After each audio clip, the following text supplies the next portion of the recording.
할렐루야. 주 안에서 평안하셨습니까? 오늘도 귀한 예배에 참여하신 온 교회와 가정에 늘 행복이 넘치시기를 주의 이름으로 축원합니다. 저는 오늘 요한복음 4장 20절에서 24절 말씀으로 행복의 길 예배라는 제목으로 하나님 말씀 잠시 나누려고 합니다. 몇 달 전에 제가 병원 신세를 진 적이 있습니다. 온몸에 붉은 반점이 생기는 그런 자반증에 걸린 것이죠. 저는 부모님으로부터 아주 건강한 몸을 물려받았습니다. 그래서 크게 잔병 치료를 하지 않는 편입니다. 그래서 입원한 적도 별로 없어요. 그런데 몸에 이상이 생겼어요. 흔한 알러지 정도로 생각하고 동네 약국에 갔는데 약사 선생님께서 심각하게 말했습니다. 빨리 병원에 가시라고. 그래서 병원에 들려서 검진을 하고 주사를 맞고 약을 복용하기 시작했어요. 그런데 증상이 호전되지 않았습니다. 점점 악화되기 시작했어요.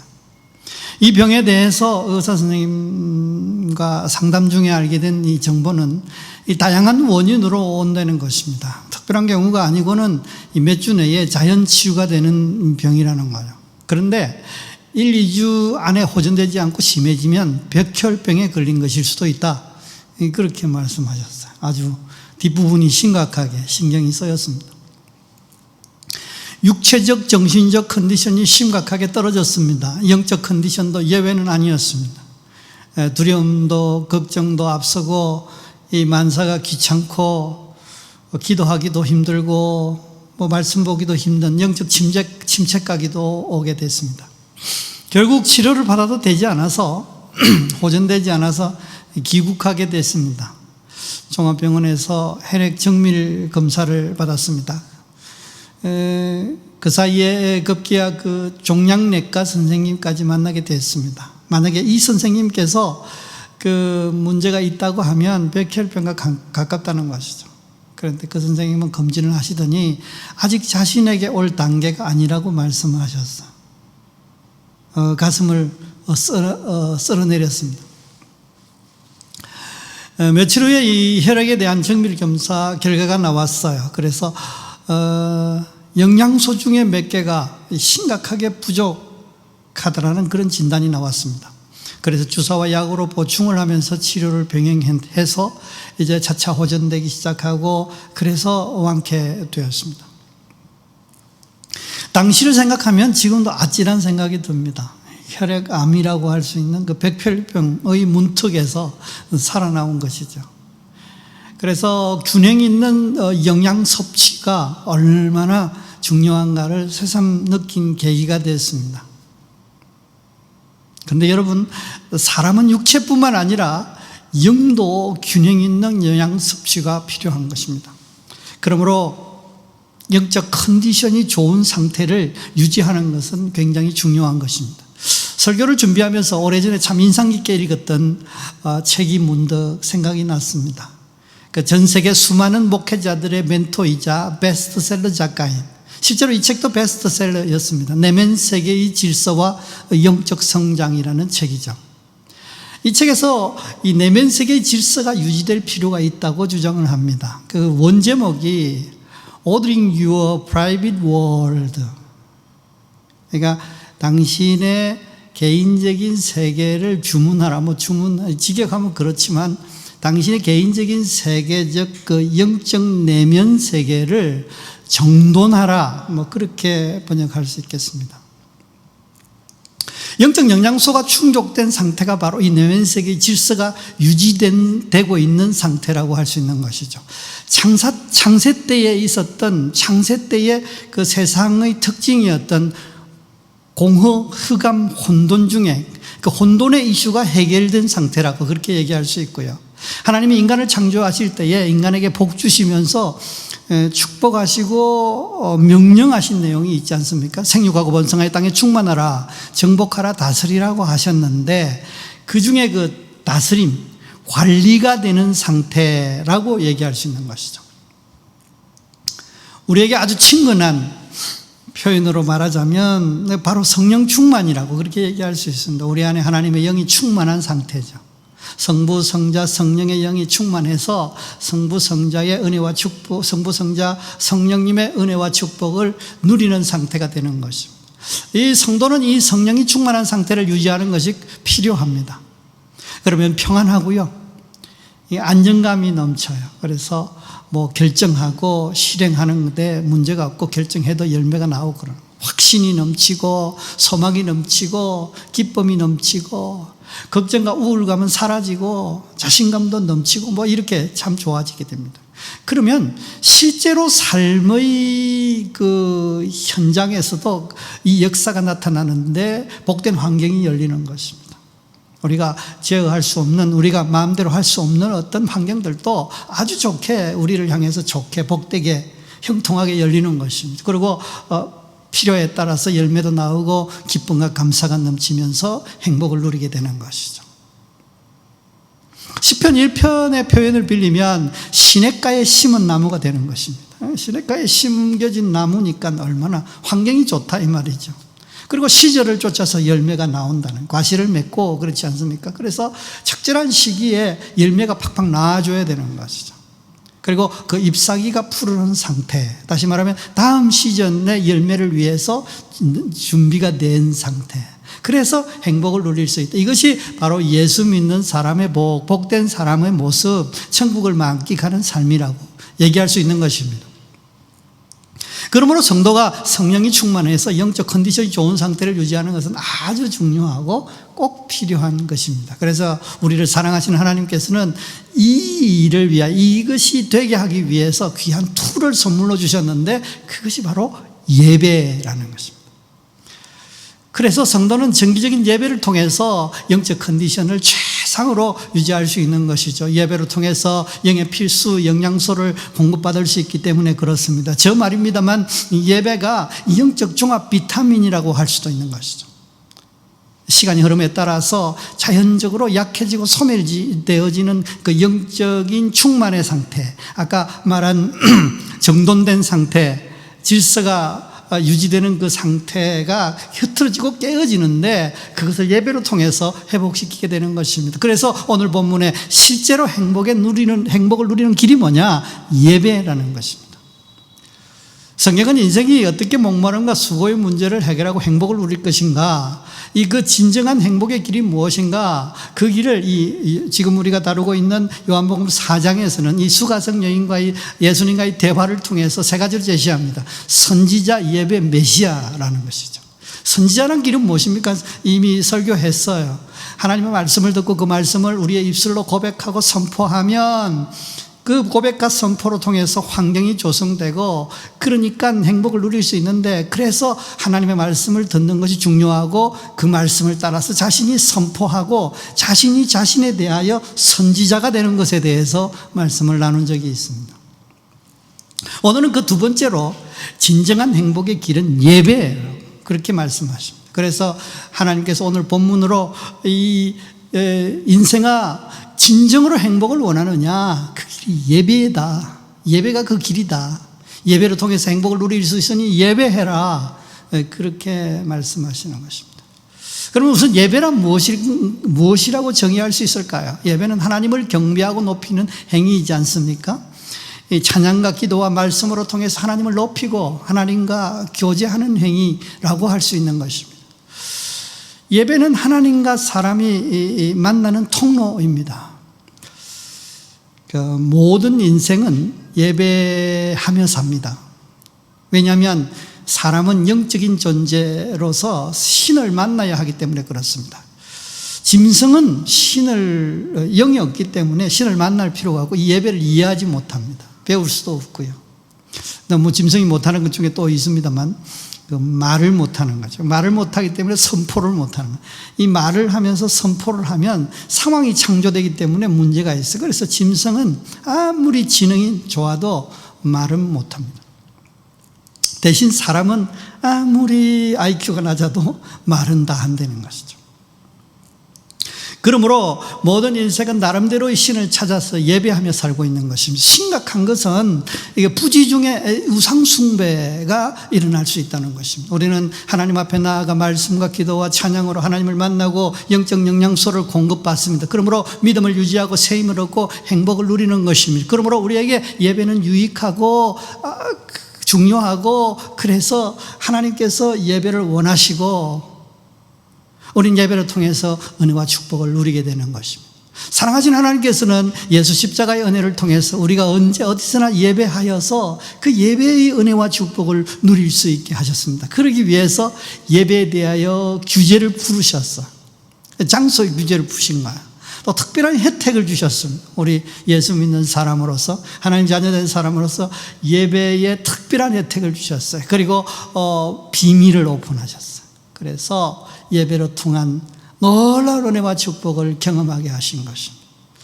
그러므로 오늘은 예배에 대하여 풀어주신 규제와 혜택과 오픈된 비밀을 나누어서 은혜를 받으려고 합니다. 오늘 말씀을 들으시고 예배로 통해서 진정한 행복을 만끽하시는 여러분 되시기를 주의 이름으로 축원합니다. 첫째로 풀린 규제는 장소를 초월하여서 예배를 할 수 있다는 것이죠. 어디서든지 예배가 가능하게 장소의 규제를 풀으셨다, 이렇게 표현할 수 있는 것입니다. 요한복음 4장 오늘 본문 20절에 보면 우리 조상들은 이 산에서 예배하였는데 당신들의 말은 예배할 곳이 예루살렘에 있다 하더이다. 예수께서 이르시되 여자여 내 말을 믿으라. 이 산에서도 말고 예루살렘에서도 말고 너희가 아버지께 예배할 때가 이르리라, 이렇게 말씀하십니다.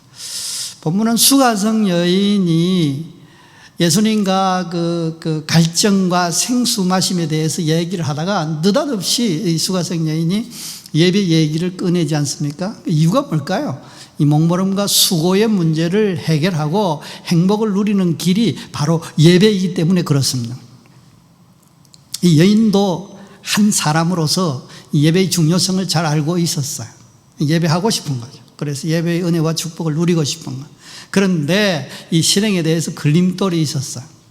조상들은 산에 가서 예배해야 된다고 했고, 그래서 산으로 가서 예배하고 있는 그 주변 사람들이 뭐 그런 상황이었죠. 그런데 유대인들의 얘기를 들어보면 예루살렘에 가서 예배해야 된다, 뭐 그렇게 들어서 알고 있다는 것이죠. 그런데 문제는 뭐가 옳은지도 모르겠고, 그러니까 산에 가서 예배해야 되는 건지 예루살렘에 반드시 예배하기 위해서 가야 되는지 잘 모르겠고, 더 중요한 사실은 둘 다 안다고 해도 둘 다 실행하기 힘들다는 것입니다. 왜냐하면 산은 높아서 오르기가 힘들고, 예루살렘은 멀 뿐만 아니라 이 사마리아 사람으로서 상종치 않는 그 유대인과의 관계가 있어서 봉변을 당할 수도 있고 위험성이 높은 것이죠. 그래서 힘들다는 것입니다. 예수께서 이에 대해서 말씀하십니다. 꼭 이 산에서 또 꼭 이 예루살렘에 가서 예배하지 않아도 되는 때가 이른다. 장소를 초월하여 예배할 때가 도래한다는 것입니다. 장소를 초월하여 예배가 가능하게 하기 위해서 예수께서 예루살렘에 입성하시고 골고다 언덕을 오르셨던 것입니다. 우리는 그 종려주일의 배경이 되는 예수님의 행적을 잘 알고 있습니다. 바로 예수께서 나귀 새끼를 타시고 예루살렘에 입성하시는 장면이지 않습니까? 예수님이 예루살렘에 입성하기 전에 이미 유대인 지도자들은 예수님을 체포하려고, 그래서 그 순환을 당하게 했다가 결국은 십자가에 끌고 가서 죽일 계획과 계략을 다 세웠습니다. 그러므로 예수님이 예루살렘 입성은 말 그대로 사지로 가는 길이었습니다. 그러나 예수님은 나귀 새끼를 타시고 유유히 예루살렘으로 들어가신 것입니다. 예수님은 힘과 권력을 상징하는 위기에 지혜롭게 대처할 수 있는 그런 경험 많고 힘이 있는 큰 말이 아니라 작고 힘없는 나귀, 그것도 새끼 나귀를 타셨다는 것이죠. 이것은 현대 유력한 권력자가 검찰에 출두할 때 보면 당대 최고의 그 차인 에쿠스를 타고 수많은 추종자들과 지지 세력들의 환호를 받으면서 그렇게 나아가는 장면과 대조되는 것입니다. 예수님은 예루살렘에 입성하실 때 무방비로 나아가시는 것입니다. 그 어떤 순환도 심지어 죽음까지도 감내하시겠다는 그런 의미인 것이죠. 이 장면에 대하여 이 구약의 스가랴 선지자는 이렇게 예언하고 있었습니다. 스가랴 9장 9절 말씀에 보라 내 왕이 내게 임하시나니 그는 공의로우시며 구원을 베푸시며 겸손하여서 나귀를 타시나니 나귀의 작은 것 곧 나귀 새끼니라 그랬습니다. 그분은 공의로우시고 구원을 베푸시는 분명 왕이심에도 불구하고 겸손하셔서 나귀 새끼를 타셨다는 것입니다. 여기서 특이한 점은 제자들이 겉옷을 깔아서 나귀에 얹고 더 나아가서 지나가는 길에 사람들이 겉옷을 펴서 가게 하고 온 무리가 호산나를 외치면서 찬양하는 장면이 있습니다. 바로 예배가 진행된다는 것입니다. 저는 지금까지 이 본문에 대해서 본문의 의미를 그렇게 잘 알지 못했습니다. 나귀 타심이 무슨 의미가 그렇게 대단해서 예언도 하시고 그렇게 행하셨을까? 그리고 사람들이 막 거기에 옷을 깔고 이런 모습들이 뭔가 그랬더니 이 본문과 관계가 있는 것입니다. 이 사건으로 통해서 우리의 예배에 대해서 장소의 규제를 풀어서 우리가 어디든 예배가 가능하게 하시기 위해서 예루살렘에 입성하셨던 것입니다. 물론 예수님은 그게 순환이 시작되기 하기 위해 순환을 받으시고 십자가에 돌아가시기 위해서 예루살렘에 입성하셨지만 예수님께서는 우리가 예루살렘에 갔어야만 예배하는 그 부분들을 풀기 위해서 주께서 실제로 예루살렘으로 나아갔던 것입니다. 예수께서 이 예루살렘에 입성하여서 온갖 순환을 당하신 것뿐만 아니라 골고다라는 그 소위 해골의 산이라는 곳으로 십자가를 친히 지고 오르셨다는 것도 우리는 알고 있습니다. 요한복음 19장 17절 말씀에 그들이 예수를 맡음에 예수께서 자기의 십자가를 지고 해곳 히브리 말로 골고다라는 곳에 나아가시니 그랬습니다. 예루살렘에 입성하여 잡혀 온갖 고난을 순환을 당하시고 채찍에 맞으셨습니다. 그래서 기진맥진하고 피가 철철 흐르는 그 몸의 상태를 가지고 십자가를 짊어지고 그 언덕을 오르셨던 것입니다. 결국 예루살렘의 입성과 순환 그리고 골고다의 오르심은 십자가에 달려 돌아가심으로 통해서 마무리되는 것입니다. 그러므로 우리의 예배의 규제를 풀어서 우리가 산으로 올라가지도 않아도 되고 우리가 예루살렘으로 가지 않아도 높은 산에 오르지 않아도 그 어디서나 예배가 가능하게 하시고 예배로 통해서 은혜와 축복을 누리게 하신 것입니다. 그러므로 우리는 더 이상 이 예배를 위하여 신비해 보이고 영험해 보이는 그런 특별한 장소를 찾지 않아도 되는 것입니다. 물과 산이 맞닿아서 경치가 수려한 풍수지리상 요지를 찾을 필요도 없습니다. 고풍스럽고 아름다운 건축 양식뿐만 아니라 그림과 조각의 예술품이 즐비한 그 유럽의 화려한 그 성당을 찾을 이유도 없는 것입니다. 그 천재 화가 미켈란젤로의 그런 그림이나 조각 작품이 장식되고 유네스코가 문화유산으로 지정한 그런 유서 깊은 곳에 가서 그런 곳에 성지순례를 하며 예배를 하지 않아도 예배가 가능하게 하셨다라는 것입니다. 우리가 서 있는 바로 그 자리, 우리가 생활하는 바로 그 현장에서 하나님을 예배할 수 있다는 것입니다. 그러므로 가정에서, 직장에서, 또한 온라인으로, 인터넷으로 예배가 다 가능한 것입니다. 이 예배를 하나님께서 받으시고 은혜 주시는 것입니다.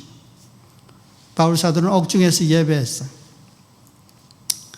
그 옥문이 그랬더니 옥문이 열리고 메인 것이 벗어졌지 않습니까? 사도행전 16장 25절 26절 보면 한밤중에 바울과 실라가 기도하고 예수 하나님을 찬양하며 제수들이 듣더라. 이에 갑자기 큰 지진이 나서 옥토가 움직이고 문이 곧 다 열리며 모든 사람이 메인 것이 다 벗어진지라. 어디서든지 예배할 수 있고 하나님은 그 예배를 받으시고 기적을 베풀어 주시는 것입니다. 야곱은 형들과의 그 갈등 중에 바위 동굴에서 잠을 자고 일어나 예배했습니다. 위협을 받고 있는 그 형과의 그 만남을 앞두고 있는 그 무거운 부담을 갖고 예배했습니다. 창세기 28장 18절 19절 야곱이 아침에 일찍 일어난 베개로 삼았던 돌을 가져다가 기둥으로 세우고 그 위에 기름을 붓고 그것 이름을 베델이라 하였더라. 돌단을 쌓은 것 본받아서 찬송의 중요한 내용이지 않습니까? 그러므로 우리도 어디서나 예배할 수 있습니다. 그것의 고통의 현장일지라도 피하고 싶은 혐오의 현장일지라도 예배가 가능한 것입니다. 좋은 일에는 감사해서 예배하고 급한 일에는 도우심을 구하며 예배하고 그래서 하나님 지혜와 하나님의 힘을 얻을 수 있는 것이죠. 우리는 그 어떤 일도 예배를 통해서 하나님과 교제하면서 풀어갈 수 있는 것이, 언제든지 예배의 삶으로 행복을 만끽하시기를, 어디든지 예배하게 하신, 규제를 푸신 그 하나님의 은혜를 생각하며 예배로 통해서 행복한 삶을 만끽하시기를 주의 이름으로 축원합니다. 둘째로 베푸신 특별한 혜택은 대상을 알고 예배하게 하셨다는 것이죠. 분명한 대상인 하나님 아버지께 예배하는 그런 혜택을 얻게 하셨어요. 요한복음 4장 22절 보면 너희는 알지 못하는 것을 예배하고 우리는 아는 것을 예배하노니 이는 구원이 유대인에게서 남이라. 알지 못하는 것을 예배하는 당신네들에 비해서 유대인인 우리는 대상을 알고 예배하는 특권을 누린다는 겁니다. 왜냐하면 구원이 유대인에게서 나기 때문에 그렇다. 그런데 이 말을 좀 이해하기 힘들어요. 저도 지금 힘들어요. 그런데 구원받은 자로서 우리가 하나님께 예배가 가능하다, 이런 거죠. 하나님께 예배 대상을 분명히 알아서 하나님께 예배하는 것의 유익이 뭘까요? 우상 숭배의 위험에서 자유를 얻고 예배 드림으로 통해서 예배의 은혜와 축복을 바로 경험할 수 있다는 것이 있습니다. 그러니까 소모가 되지 않는 것입니다. 알지 못하는 신에게 예배한다는 것은 아무나 신이 있다면 받으라는 식으로, 지나가는 신이 있다면 받으라는 식으로 드라마에서 나오는 것처럼 애매하게 두루뭉실하게 아무나 신이 있다면 받으라는 식으로 그렇게 예배하면 본의 아니게 우상숭배가 일어날 수 있고요. 하나님이 받으시고 하나님이 응답하시고 축복하실 수 있는데 하나님이 안 받으시면 우상숭배가 일어나고 또 뿐만 아니라 응답의 은혜와 축복을 경험할 수 없는 것입니다. 우상숭배는 여러분 심각한 것입니다. 대를 이어 저주를 받게 하는 것이죠. 저는 이런 표현 쓰고 싶어요. 하나님께서 적극적으로 찾아서 저주를 받게 하시는 것입니다.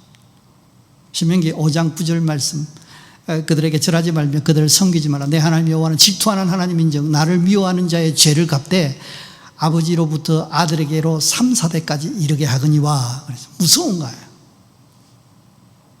그런데 예수 십자가의 은혜는 우리로 하여금 천지를 주재하시는 하나님 아버지께 예배하고 만나게 하신 것입니다.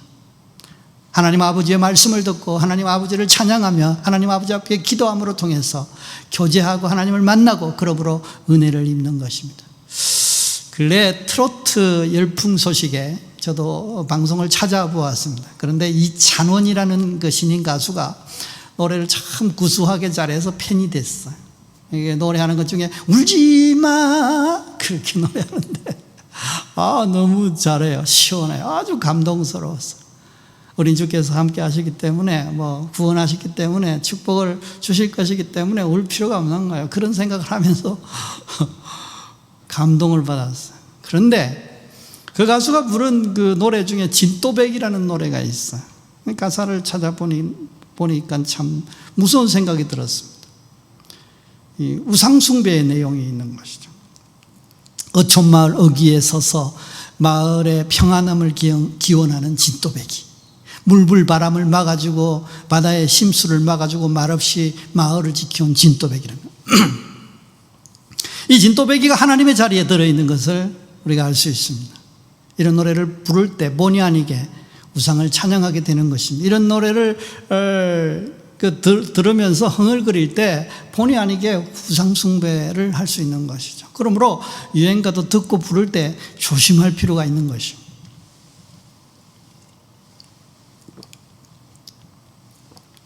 십자가의 은혜로 통해서 만나게 하신 아버지 하나님께 예배하는 삶, 그 삶으로 통해서 행복을 만끽하시기를 주의 이름으로 축원합니다.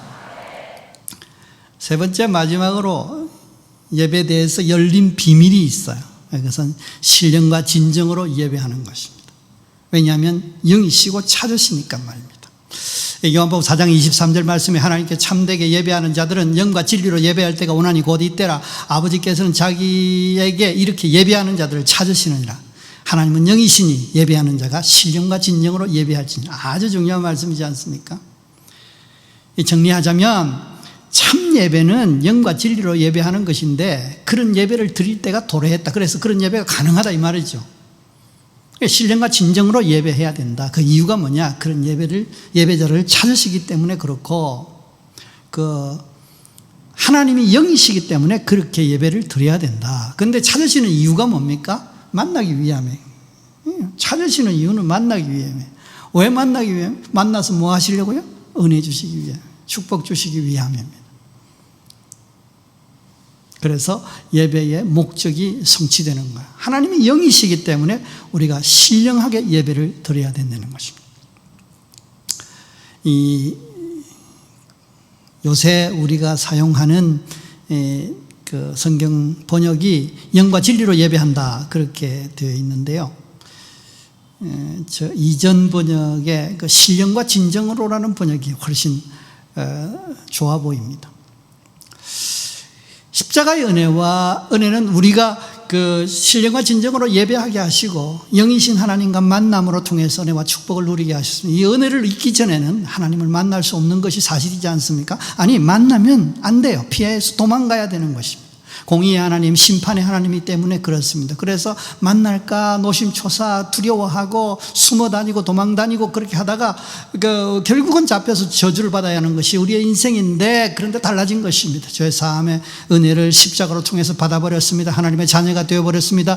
만나면 은혜 입고 만나면 축복을 누리게 되는 것입니다. 그래서 신령과 진정으로 예배하고 그 예배를 통해서 만나서 은혜와 축복을 누리게 되는 것입니다. 그러므로 우리는 예배 중에 놀라운 은혜와 축복을 경험하는 것이 사실입니다. 약속을 받지 않습니까? 하나님께서 말씀하시는 말씀을 듣고 그 말씀을 하나님께서 내게 주시는 축복의 약속으로 받는 것입니다. 그리고 예배 중에 하나님을 경험하게 되는 거예요. 하나님의 역사를 경험하고 기적을 경험하게 되고 회복을 경험하게 되는 것입니다. 그래서 하나님 주시는 그 놀라운 기쁨과 평강과 감사가 넘치게 되는, 감격이 넘치게 되는 것이죠. 그래서 예배 고유의 목적이 성취되는 것입니다. 신령과 진정으로 예배 드리는 것이라는 것은 어떻게 예배하는 것인가? 신령으로 진정으로 드리는 예배라는 말은 아주 쉽게는 믿음으로 온 마음을 다하여, 이렇게 고치면 참 좋겠어요. 그러면 해결이 돼요. 신령으로는 육체적 활동을 넘어서 영적인 행위로서 예배해야 된다, 그 말이지 않습니까? 예배는 영적 이벤트야. 영적 사건이에요. 그렇게 인식할 필요가 있어요. 아주 쉽게 표현하자면 믿음으로라는 말로 하면 좋겠어요. 그러면서 저는 구절 하나, 아주 적합한 구절 하나 찾았습니다. 히브리서 11장 6절 말씀에 믿음이 없이는 하나님을 기쁘시게 하지 못하나니, 하나님을 기쁘시는 게 예배지 않습니까? 뭐 하나님께 나아가는 자는 그가 계신 것과 또 자기를 찾는 자들에게 상 주시는 이심을 믿어야 할지니라 그랬습니다. 바로 앞에 하나님이 계신 것을 믿는 마음, 믿는 믿음, 이게 신령한 거야. 그리고 그분이 찾는 자들에게 상 주신대요. 뭐 상은 뭐예요? 나쁜 거 주시는 게 아니라 상이 아니에요. 좋은 거 주시는 거예요. 은혜와 축복을 주시는 거예요. 그런 분임을 믿는 거예요.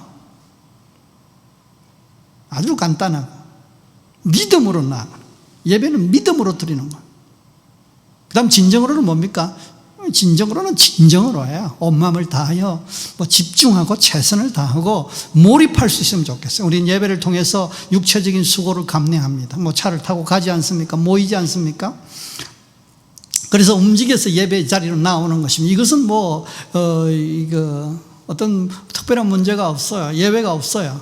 육체는 공간의 제약을 받아서 거기에 참여하면 참여하는 거예요. 그런데 이 마음은 달라요. 마음은 자유로워서 전 세계를 누빌 수 있는 것이, 예배를 드리는 자리에 앉아서 전 세계를 누빌 수 있는 거예요. 또 과거와 현재와 미래를 시간 여행을 할 수 있어요. 전혀 문제가 없어요. 그야말로 시공간을 초월해서 돌아다님으로 통해서 예배에 집중할 수 없는 것입니다. 함께 할 수 없는 것입니다. 그것도 들키지 않고 그럴 수 있다고. 은밀하게 아주 가능해요. 초점도 달라질 수 있어요. 더 나아가서는 이게 예배, 하나님만 염두에 두고 예배를 드린 것이 사람이 보이고 여러 가지 내용들이 보이고 주변이 보이고 그럴 수 있는 것이죠.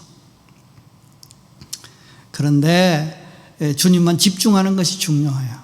이 마음이 자꾸 도망갈 수 있어요. 왜냐하면 꽃피가 풀려 있기 때문에, 자유롭기 때문에, 아까 말씀드린 대로 과거와 현재와 미래를 왔다 갔다 넘나들면서 장소를 전 세계로 왔다 갔다, 도시를 넘어서 나라를 넘어서 전 세계를 왔다 갔다 할 수 있어요. 그런데 그거 당연한 거예요. 그럴 수 있어요. 그게 잘못된 건 아니에요. 그런데 문제는 뭐예요? 그 마음이 그렇게 도망갔을 때, 그렇게 헤매고 돌아다닐 때 자꾸 의지를 발동해서 되돌려 놓는 것이 중요해요. 그래, 괜찮구나, 그럴 수 있구나 하면서 자꾸 돌아다니기 시작하고, 축도하기 전에 다시 돌아오고, 그러면 은혜를 손에 큰 손해를 입는 것입니다. 골로새 3장 23절 말씀에 무슨 일을 하든지 마음을 다하여 주께 하듯 하고 사람에게 하든 하지 말라, 그런 말씀이 있습니다. 자세 또한 중요한 거죠. 샤워를 하고 옷을 단정히 차려입고 예의를 갖추고 소풍 가듯 놀러 가듯 그렇게 하는 것보다는 예의를 갖추는 태도가 필요할 줄 알아요. 물론 꼭 그럴 정장을 갖추고 그럴 필요는 없지만, 그러나 그런 자세와 태도를 갖는 것은 아주 중요합니다. 영이신 하나님께서 임재해 계시고 내가 그 앞에서 예배한다는 자세,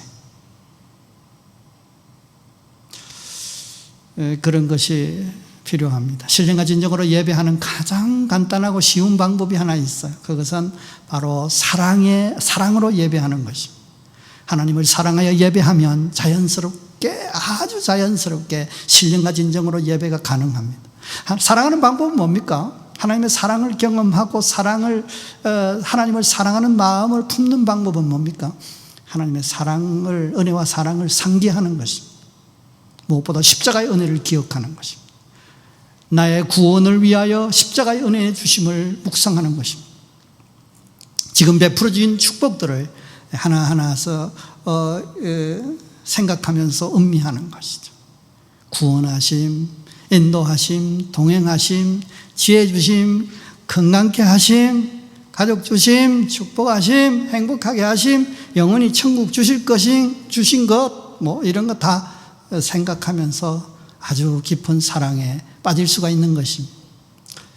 예배에 중요한 요소가 있다면 바로 찬송과 말씀과 기도이지 않습니까? 이 항목에 실제로 신령과 진정으로 예배를 적용시키면 다 말할 수는 없지만 간단하게 말씀드리면, 찬송할 때 가사를 음미하면서 찬송하면 됩니다. 성경은 원리라면 찬송을 원리를 적용한 삶과 그 생각과 감정이 적용된 그런 내용이지 않습니까? 그래서 위로도 있고요, 약속도 있고 축복도 있고 도전도 있어요.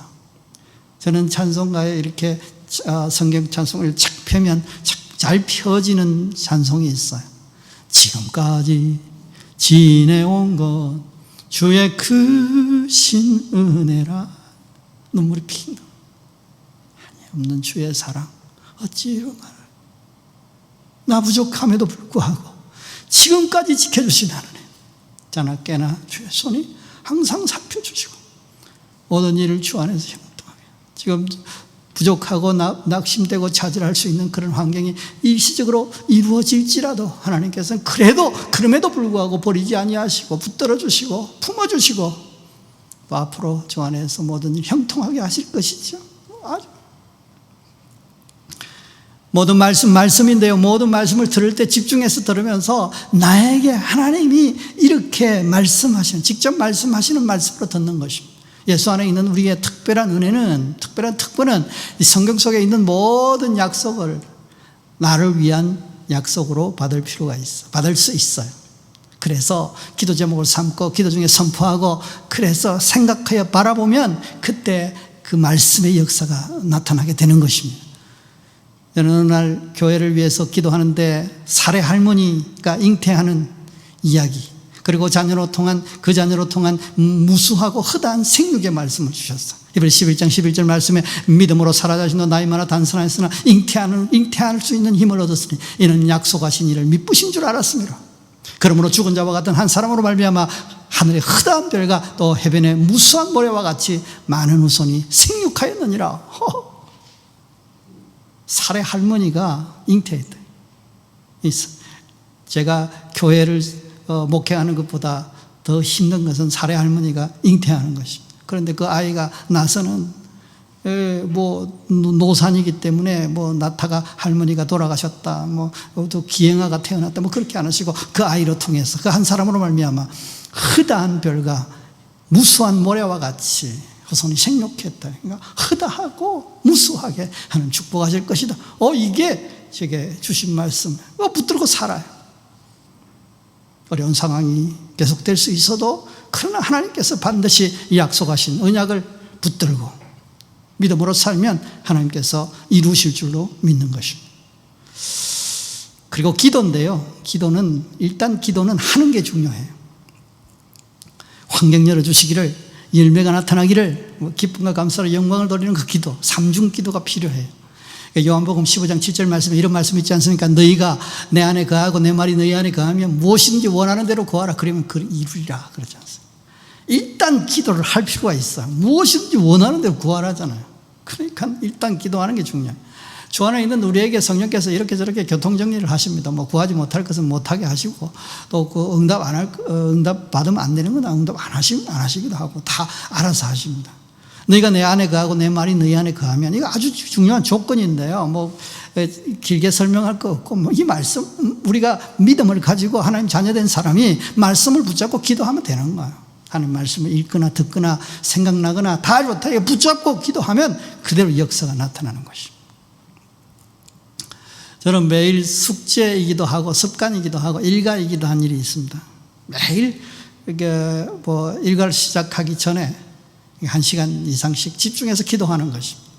아마도 평생 해야 되지 않을까 또 그렇게 생각합니다. 그런데 어쩔 때는 시간이 훅 갈 때 있어요. 그래서 아주 쉽게 기도의 시간을 마무리할 때가 있습니다. 그런데 어쩔 땐요, 시간이 안 가요. 그래서 시계를 몇 번씩이나 보고 하나님 앞에 미안하고, 사실 부끄러운 고백이에요. 근데 가만히 분석해 보니까 짧게 느껴진 때는 감사의 기도를 할 때인 거죠. 은혜 주심을 하나하나 상기하면서 나열하고 감사하고, 그러면서 기도로 시작한 날은 시간이 후딱 간 거죠. 건강도 주신 것 감사하고, 경제도 주신 것 감사하고, 관계도 주신 것 감사하고, 교회도 주신 것 감사하고, 사역 주신 것도 감사하고, 주신 것을 감사하면서, 그러면서 아쉬운 거 있으면 거기다 싹싹싹 붙이는 거죠. 그러면 시간이 너무 잘 가요. 간단히 그런 예를 들어서 말씀을 드렸습니다만, 정리하고 말씀을 마치려고 합니다. 사랑하는 성도 여러분, 예배가 무너지면 우리의 영이 무너집니다. 믿음이 무너진다는 것입니다. 그러면 우리의 삶의 전반이 무너지는 것입니다. 적어도 불신자 말고 성도는 그렇다고요. 그래서 예배를 반드시 사수해야 합니다. 예배의 날을 지켜서 특별한 일이 없는 한 참석하는 것입니다. 그렇게 하겠다고 말하십시오. 그렇게 생각하십시오. 그렇게 작정하십시오. 그리고 실행하십시오. 십자가의 은혜는 우리 예배를 지키고 예배를 통해서 은혜와 축복을 누릴 수 있게 하셨습니다. 어디든 예배가 가능하게 하셨어요. 장소를 초월한 예배가 가능하게 하셨다고요. 그러나 인터넷이 아무리 발달해도 온 성도가 함께 모여서 드리는 예배만은 못합니다. 교회의 성도가 함께 모여 말씀을 듣고 기도하고 찬송하는 예배야말로 가장 귀한, 가장 효과적인 예배인 것이죠. 우리 현대 예배 환경이 속히 회복되기를 위해서 기도해야 될 것입니다. 장기화되면 영적 역량 결핍이 올 수 있어요. 아울러 한 말씀 더 드리고 싶은 것은 모이기를 힘쓰고 패하지 말라는 말씀을 기억할 필요가 있어요. 히브리서 10장 25절 말씀에 모이기를 패하는 어떤 사람의 습관과 같이 하지 말고 오직 권하여 그날의 가까움을 볼 수 있도록 그래야지. 말세지말이 되면 될수록 그런 경향이, 그런 현상이 생긴다는 것입니다. 그래서 이 말씀 기억하고 모이기를 피하는, 모이기를 열심을 내는 것입니다. 십자가의 은혜로 하나님 아버지께 예배가, 우리는 우상 숭배에서 배제된 하나님 아버지께, 기도도 하늘에 계신 우리 아버지 그러면서 시작하지 않습니까? 그래서 우상 숭배에서 자유하고 예배의 은혜와 축복을 바로 경험하게 하셨어요. 더 나아가 신령과 진정으로, 소위 믿음으로 온 마음을 다하여 예배함으로 통해서 영이신 하나님, 찾으시는 하나님께 우리가 만나고 은혜와 축복을 누리게 하신 것입니다. 예배로 통해서 늘 성령 충만한 상황이 열리고 열매가 맺어지고 풍성한 축복이 넘치는 여러분 삶 되시기를 주의 이름으로 축원합니다. 기도하시겠습니다. 살아계셔 역사하시는 하나님 아버지, 오늘도 우리 예배 말씀을 주셔서 감사합니다. 어디서나 우리가 무엇이나 두고 염두에 두면 예배할 수 있도록 은혜 베푸심을 감사합니다. 하나님, 예배할 때마다 우리를 만나주시고 은혜와 축복으로 채워주시옵소서. 우리가 우상 숭배를 하지 않고 하나님 아버지께 예배할 수 있게 해주시고, 그러므로 예배의 은혜와 축복을 바로 누릴 수 있을 뿐만 아니라 신령과 진정으로 예배함으로 통해서, 믿음으로 온 마음을 다해 예배함으로 통해서 하나님의 축복을 누리게 하셨사오니, 이 예배를 통해서 하나님의 풍성한 축복을 경험하는 우리의 삶이 되도록 인도해 주시옵소서.